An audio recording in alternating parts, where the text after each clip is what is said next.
Bismillahirrahmanirrahim. Assalamualaikum warahmatullahi wabarakatuh. Selamat pagi semua. Salam sejahtera bagi kita semua. Yang terhormat, Ibu Rinandita Wikansari, selaku dosen pembimbing mata kuliah Hukum Perdagangan Internasional, dan yang sama-sama kami hormati, teman-teman kelas PIWAR 2A yang berbahagia. Pada kesempatan kali ini, kami dari kelompok 8 akan memaparkan materi mengenai regulasi atau kebijakan perdagangan internasional wilayah ASEAN. Namun, sebelum kami lanjut, izinkan kami memperkenalkan diri kami terlebih dahulu sebagai anggota dari kelompok 8. Yang pertama itu ada rekan saya, silakan. Ya, perkenalkan, nama saya Ahmad Yusuf dengan NIM 2102040111. Ya, perkenalkan nama saya Nabila Nur Azizah dengan NIM 210203612. Dan perkenalkan nama saya Muhammad Dandi Afriansyah dengan NIM 210203767. Baik, untuk menghemat waktu, langsung saja kita ke pembahasan materinya. Boleh dilanjut?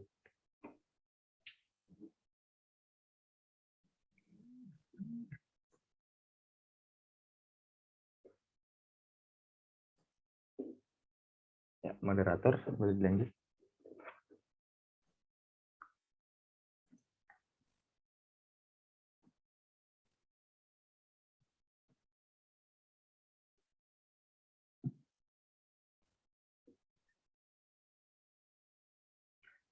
Iya, sudah muncul. Baik, semuanya. Pada pembahasan kali ini akan dijelaskan oleh rekan saya, Ahmad Yusuf. Silakan. Baik, terima kasih Dandi. Ya, pada kesempatan kali ini kami akan mempresentasikan mengenai regulasi internasional. Nah, regulasi atau kebijakan perdagangan internasional adalah segala tindakan negara atau pemerintah, baik langsung ataupun tidak langsung, untuk mempengaruhi struktur, arah, komposisi, serta bentuk perdagangan luar negeri atau kegiatan dari perdagangan. Nah, kebijakan dari perdagangan internasional ini terbagi menjadi dua. Yang pertama itu kebijakan impor. Untuk kebijakan impor terdiri dari penetapan tarif, kuota impor, larangan impor, substitusi impor, dan subsidi produk dalam negeri. Dan yang kedua yaitu kebijakan ekspor yang terdiri dari premi atau subsidi ekspor, diskriminasi harga, larangan ekspor, dan dumping. Nah, kita akan menjelaskannya di next selanjutnya.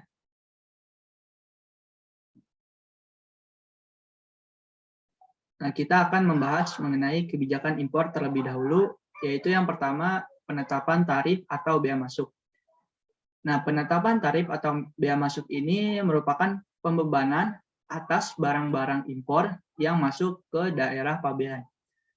Pembebanan itu berupa apa? Berupa penetapan pajak impor atau yang disebut juga dengan bea masuk.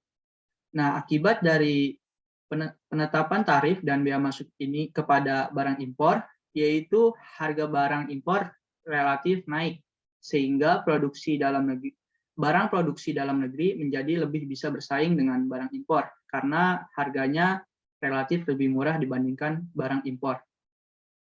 Selanjutnya yaitu kuota impor. Kuota impor adalah kebijakan pemerintah untuk membatasi barang-barang yang masuk dari luar negeri. Nah, akibat dari kebijakan kuota dan pembatasan barang impor, ini akan terjadi jumlah barang di pasar akan turun. Namun sehingga dengan pembatasan ini, produksi dalam negeri akan meningkat. Dan selanjutnya yaitu larangan impor. Beda halnya dengan kuota impor, di mana kuota impor ini hanya membatasi, namun larangan impor ini merupakan kebijakan untuk melarang masuknya produk-produk asing ke dalam pasar domestik dalam negeri, di mana hal ini dilakukan karena alasan politik dan ekonomi, di mana untuk alasan politik, pelarangan impor ini dilakukan pemerintah karena barang tersebut berbahaya atau barang yang mematikan, misalnya barang jenis narkoba. Dan untuk alasan ekonomi, pelarangan impor ini dilakukan bertujuan untuk melindungi dan meningkatkan produksi di dalam negeri. Untuk kebijakan impor selanjutnya akan dijelaskan oleh Dandi. Silakan. Baik, terima kasih Ahmad Yusuf atas kesempatannya. Baik, semuanya masih dalam kebijakan impor. Selanjutnya yaitu substitusi impor. Substitusi impor ini merupakan suatu kebijakan yang dilakukan oleh pemerintah untuk mengurangi ketergantungan terhadap barang impor dengan memanfaatkan kualitas dalam negeri. Maksudnya, pemerintah mendorong produsen dalam negeri untuk menciptakan barang-barang yang diimpor oleh orang negara tersebut, sehingga suatu negara dapat mengurangi ketergantungan terhadap negara lain dalam hal mengimpor barang. Baik, setelah substitusi impor, selanjutnya ada subsidi produk dalam negeri. Subsidi produk dalam negeri merupakan suatu bantuan yang diberikan oleh pemerintah kepada produsen dalam negeri untuk meringankan harga barang atau harga produksi, di mana jika harga produksi sudah murah, maka penjualan barang dalam negeri juga akan relatif murah, sehingga jika ada produk asing yang dijual di dalam negeri, namun kualitasnya sama, maka masyarakat akan lebih cenderung memilih produk yang diproduksi dalam negeri tersebut, karena memiliki kualitas yang sama, namun harganya berbeda, jauh lebih murah produk yang dihasilkan dalam negeri dibandingkan produk asing. Baik, bisa dilanjut. Kita masuk ke kebijakan ekspor.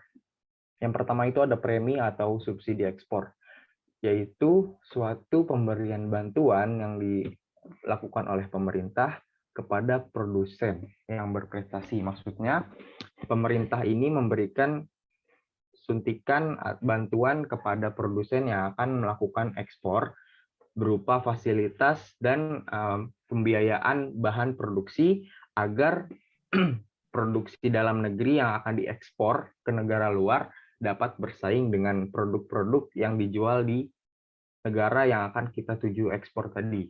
Sehingga produksi dalam negeri memiliki kualitas dan daya saing yang tinggi. Selanjutnya, diskriminasi harga dan larangan ekspor akan dilanjutkan oleh rekan saya, Nabilah Nur Azizah. Silakan, Nabilah.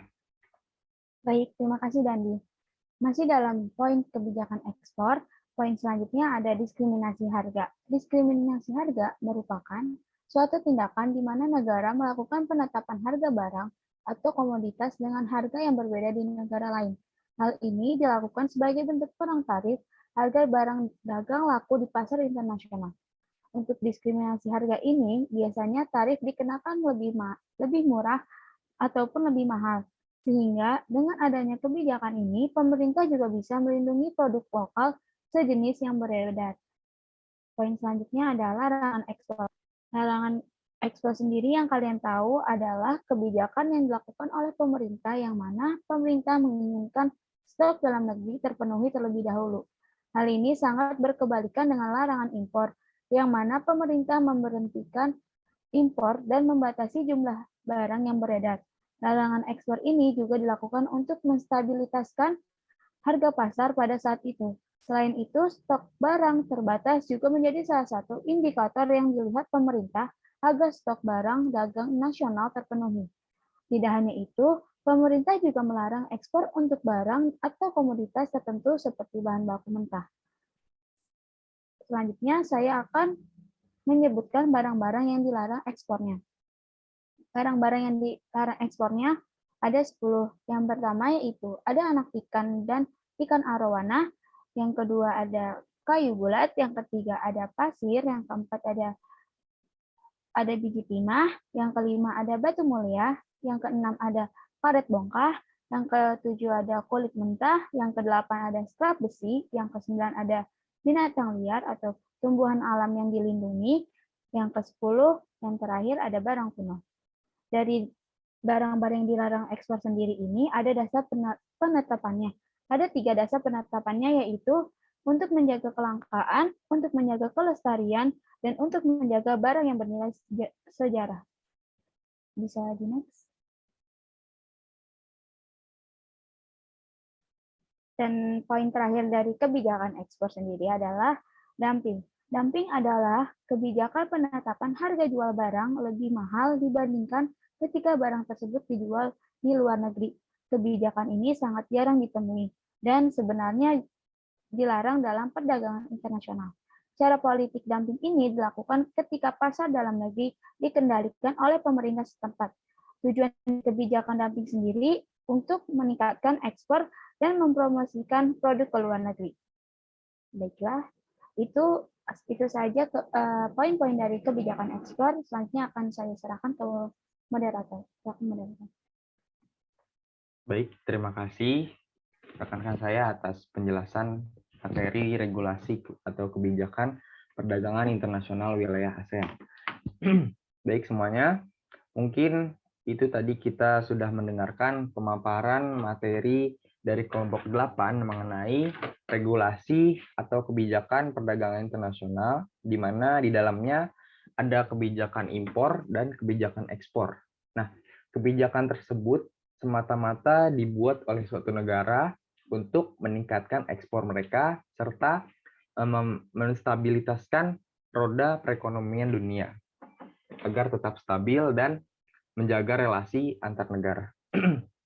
Semoga pemaparan materi yang baru saja kita paparkan bermanfaat bagi kita semua.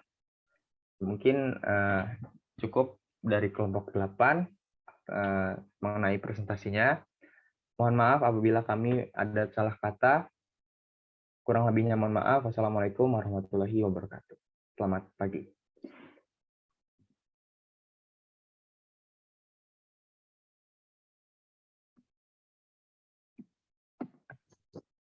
Cukup.